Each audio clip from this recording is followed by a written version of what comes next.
Hey everyone, Ryan here at eTrailer. Today on our 2020 Honda Passport, we're going to be showing you how to install the etrailer.com trailer hitch receiver. But before we do that, being that there's a few different hitches available, why don't we check this one out and make sure it's going to be the best option for you. With the eTrailer hitch, in my opinion, I think it's going to be probably the best looking hitch available for the Passport, primarily because of the finish. You know, it has this matte black carbide finish. It almost matches the plastic on her bumper perfectly. So to me, it looks like almost like a factory type option. And it's gonna be pretty much hidden for the most part. You know, you're just gonna be able to see the receiver tube opening. There's a CURT hitch available that is extremely similar to this.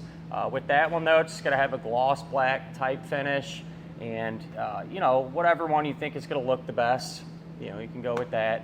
And then as far as the Draw-Tite hitch goes, for that one, I feel like if you were gonna kind of push the limits of your Passport and do some really heavy duty towing, I feel like the Draw-Tite's a little bit better suited for that because it has some higher capacities, it has a bracket built into it for wiring and things like that. But for those of you wanting to do a little bit of everything, kind of have that good general purpose trailer hitch, this is the one I would go with. This is going to have a 2" by 2" receiver tube opening, which is a good thing. It's a really common size, so a ton of different accessories will work with it. And it is going to use the standard 5/8 pin and clip. One doesn't come with the hitch. If you need one, not a huge deal. Get it here at eTrailer. A lot of times too, if you end up buying a new accessory, they'll come with one, so something to look out for there. And for these safety chain openings, easy to get to. They're loop style, pretty big. So you should be able to use just about any size hook that your trailer might have on it. I do want to address one of the big questions that a lot of people ask in regards to putting a trailer hitch on the back of their Passport, and that is their hands-free liftgate assist feature still going to work?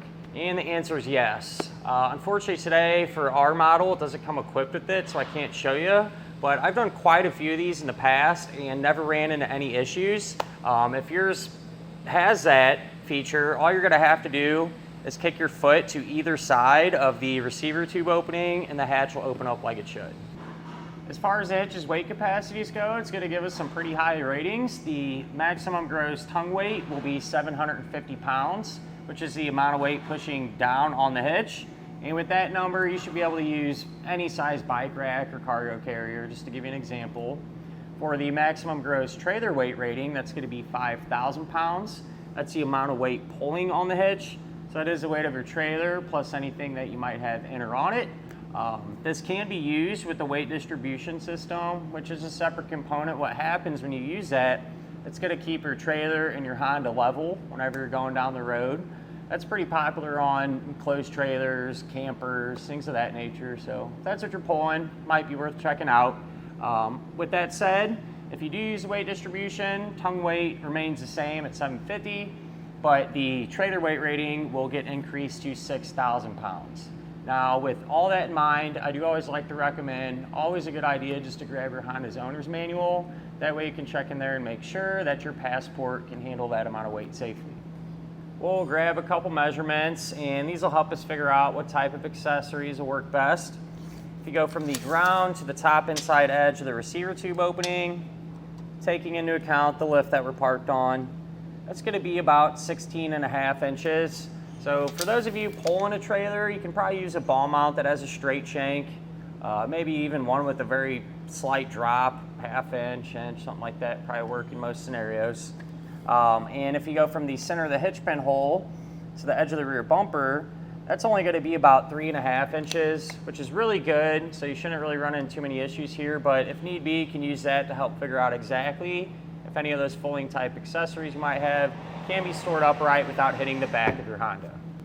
Other than that, at the end of the day, a hitch you really can't go wrong with. You know, if I owned a Passport and was wanting to put a hitch on it, this would be the one that I'd go with. Like I said, I think it looks the best, and with the high capacities and everything, it'll do pretty much anything you ask it to.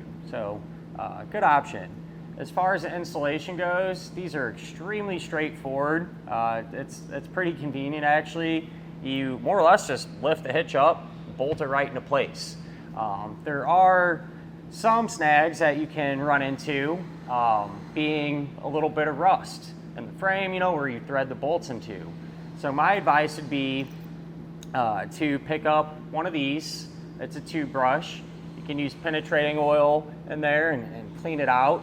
But some that are, you know, have more debris inside of there and everything, you might have to go a step further. And so what I'd recommend doing if you plan on putting this on yourself would be to go to the store and get what's called the tab here. This is an M14 by 1.5. That way, if the bolts don't want to thread in, you can take this, you run it up through those holes, and it'll make the threads like brand new again.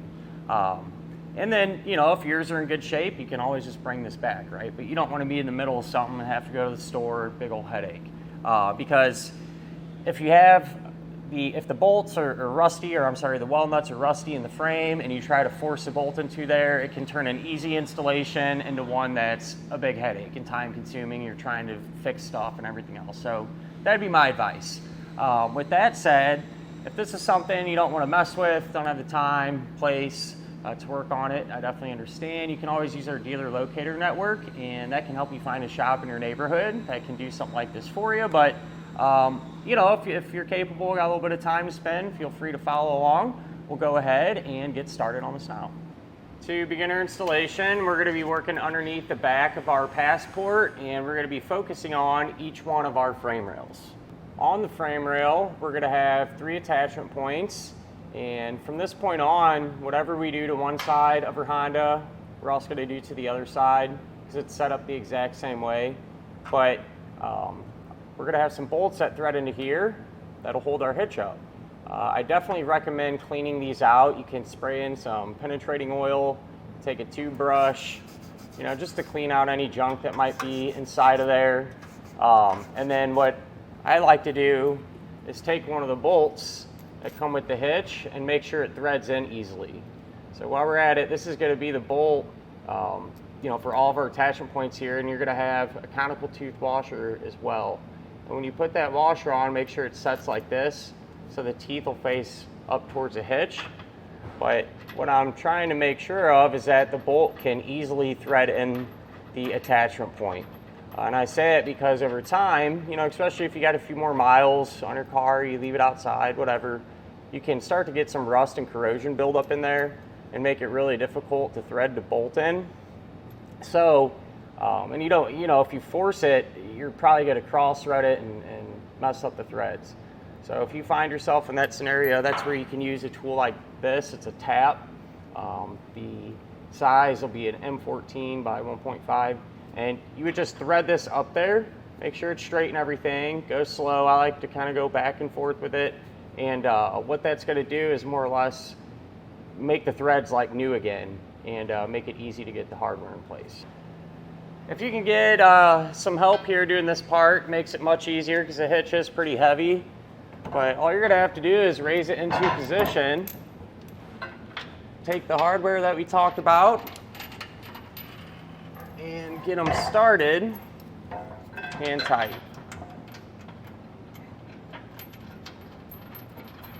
Once you get all the hardware in place and hand tight, you can come back with a 22mm socket and snug it all down.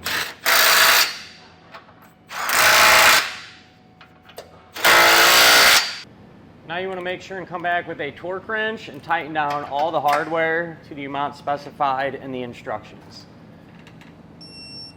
Once you're all torqued down, that's all there is to it. And with that done, that'll finish up our look at and our installation of the etrailer.com trailer hitch receiver on our 2020 Honda Passport.